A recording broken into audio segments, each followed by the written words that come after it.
It's almost time for the AP Chem exam, so we're going to look at some final tips, strategies, and just helpful information for this year's exam. First, we're going to look at answering free response questions. So first and foremost, read the question carefully. Make sure that you're actually answering the question that is being asked of you. So if it asks, do you agree or disagree, or is the student correct or incorrect, make sure you're starting with, I agree or I disagree. So make sure you're reading the question carefully, especially because if it says justify your answer, you have to make sure that you have a justification or an explanation. Remember, a calculation or a picture could be part of your justification, but just make sure you're reading the question carefully. If you're doing a calculation, show your work. Showing your work is so important because if, for example, you use an incorrect number, but you do the work correctly, you still could get a point. So make sure that you're showing your work. And as you're doing calculations, pay attention to units. You don't have to show the units during the entire calculation, but make sure that you pay attention to what you are given. Because if you're given, for example, Q in kilojoules, but C, specific heat, is in joules, you have to make sure that you're converting so that the units are the same.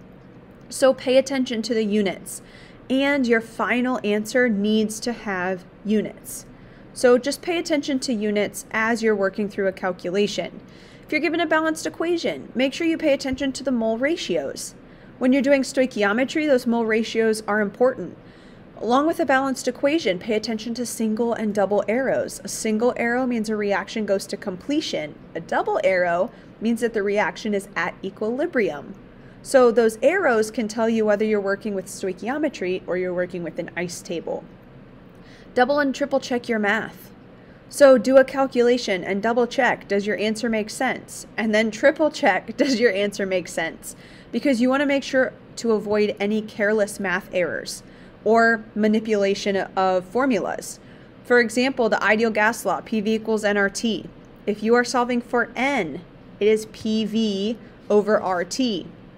So be careful when you're solving, when you're manipulating an equation. And then finally, make sure you're giving the readers what they want. If something says, what is the bond angle? That is a number. If it says, what is the shape? You should be giving a shape like linear, trigonoplanar, tetrahedral. If it wants hybridization, that's SP or SP2 or SP3. So make sure that you're actually giving the readers what they want and you're answering the question with the correct terminology. For more free response tips, make sure that you are explaining and justifying your answer, but only after you give the actual answer. So for example, if it says, do you agree or disagree, and justify your answer, you need to start with, I agree or I disagree, and then justify. Make sure that if it says to justify in specific terms, that you are giving your justification in those terms. So for example, if it says that you need to justify based on Q versus K, you should not be using Le Chatelier's principle. You should be talking about what Q equals, and if Q is greater than K, how the reaction proceeds, or if Q is less than K, how the reaction proceeds. So make sure that your justification is based on what they want your justification to be. And then make sure to talk about the why when explaining. Don't just state the facts. Remember, a periodic trend is a fact. A periodic trend is not the why. The why would reference Coulombs Law, or would reference effective nuclear charge, or would reference the distance between the valence electrons and the protons in the nucleus. So make sure you're really talking about the why and be specific. Be specific with reactants and products. Well, what are those reactants? What are those products? So be specific. When looking at intermolecular forces, be sure to include all intermolecular forces for each substance that the question is looking at. Don't just give the strongest IMF. And make sure that you don't confuse a covalent bond, which is an intramolecular force, with an intermolecular force like dispersion, dipole-dipole, or hydrogen bonding that is between molecules. Just remember, an interstate is a highway between states, like an intermolecular force is a force of attraction between two molecules. When you're looking at different elements or different ions, write specific details about its atomic structure. So focus on protons. Remember that an atom of iron and an ion of iron have the same number of protons. That is the atomic number. That's what makes an element or an ion that specific element, like Fe. Talk about the number of electrons. Talk about the orbitals or the energy levels where the valence electrons are located. Talk about Coulombs Law. So compare and contrast if you need to. Give the information for one substance and give the information for another substance and talk about how they're similar and how they're different. Are the two elements in the same row on the periodic table? What does that mean? That means that the valence electrons are in the same energy level. We'll then talk about how they're different. One atom or one element has X number of protons and the other has Y number of protons, and then talk about Coulombs Law and about the force of attraction. Remember, stating a periodic trend is not a justification. Explain why the trend works. So thinking about number of protons in the nucleus if atoms are in the same row, or the energy level of the valence electrons if they're in the same group. You're talking about the distance between the nucleus and the valence electrons. So since we were talking about Coulombs Law, don't forget, Coulombs Law is used for any type of attractive forces. Lattice energy, so looking at the strength of an ionic bond. What is the energy between Mg2 plus and O2 minus? We talk about Coulombs Law. Remember, Coulombs Law focuses on charges and distance. And so the higher the charges, the stronger the force of attraction.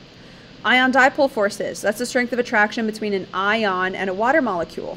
Well, you can use Coulombs Law for that as well. The higher the charge, the smaller the ion, the stronger the force of attraction. Intermolecular forces, we can think about Coulombs Law. Covalent bonds, so single, double versus triple bonds. Remember, single bond is the longest, triple bond is the shortest because the nuclei of the two atoms are closest together. And then periodic trends. We're talking about the attraction between the nucleus and the valence electrons, and PES diagrams. PES, we might focus on valence electrons, or we might be focusing on the 1s electrons. So then you're thinking about if they're 1s, they might be about the similar distance to the nucleus, so you're looking at the number of protons that are in the nucleus. When you're using the ideal gas law, remember, convert Celsius to Kelvin. K equals C plus 273 is on your equation sheet. Pay attention to R and your units of R. 0.08206 is your value of R that you're going to use within the ideal gas law. So that means you need liters, ATM, moles, and Kelvin. Only use 22.4 liters per mole when the question is at STP, standard temperature and pressure. That is also on your equation sheet, 273 Kelvin and 1 ATM. But the 22.4 liters per mole, that's molar volume, that is only for at STP.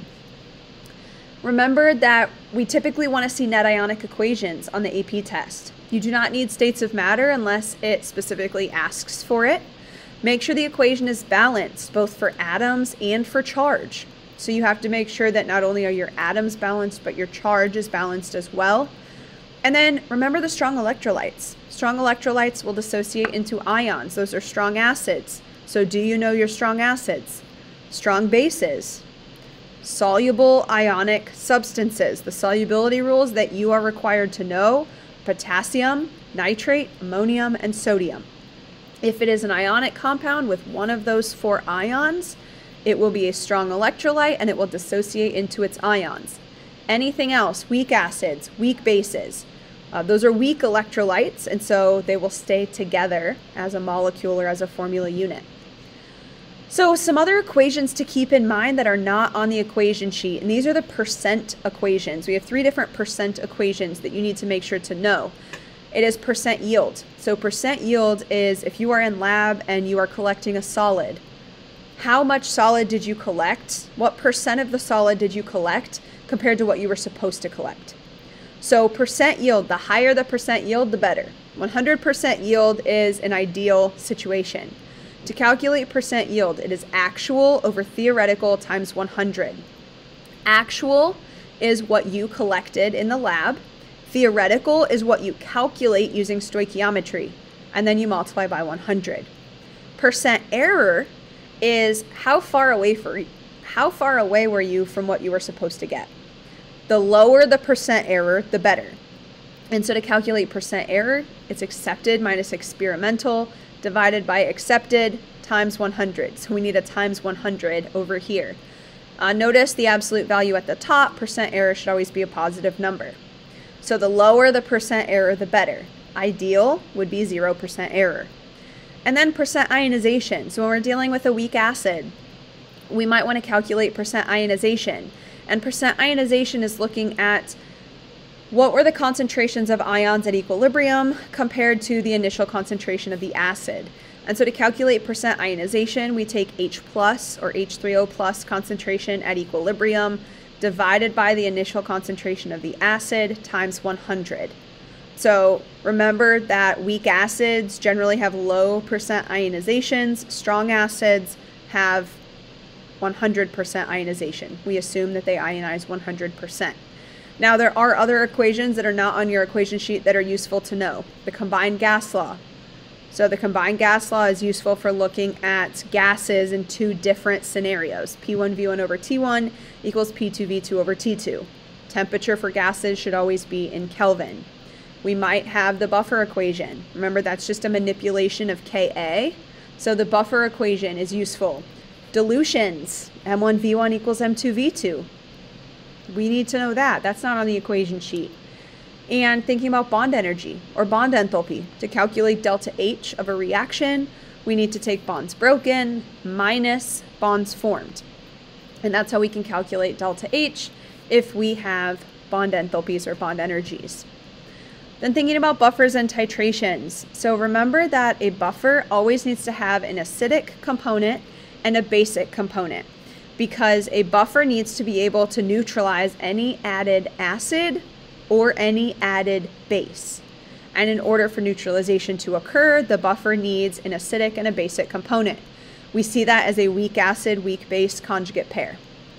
And so we might have a weak acid and the conjugate base comes from a salt, or we might see a weak base and then its conjugate acid comes from a salt. With titrations, the equivalence point is the point when all of the acid and all of the base has been neutralized. So this is called the stoichiometric equivalence point.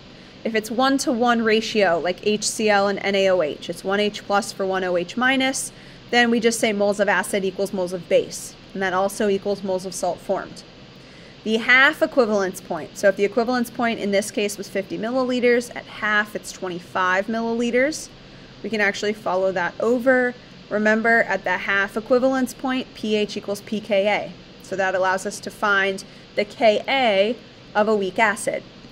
This shows the difference between a weak acid and strong base titration versus a strong acid, strong base titration. So the equivalence point for this strong titration would be at 7. So this just shows you the difference between the shapes for a strong base, I should say weak acid, strong base titration, and strong acid, strong base titration. So I just want to end this video by saying that you've got this. You've worked all year. I'm so proud of what you've done this year. You've worked so hard. You've practiced for the last few weeks leading up to this test. You're going to be great no matter what. But just take a breath, relax, and just know that you've got this. And no matter what, you were amazing at AP Chemistry this year. I know that each and every one of you are going to be great. You're going to do a great job on the multiple choice and on the free response. Remember, use those strategies that we've talked about. You have your calculator on your free response, use your periodic table, use your equation sheet, but just know that you will be great. And I am very, very proud of what you've done, and I wish you the best of luck on this AP exam.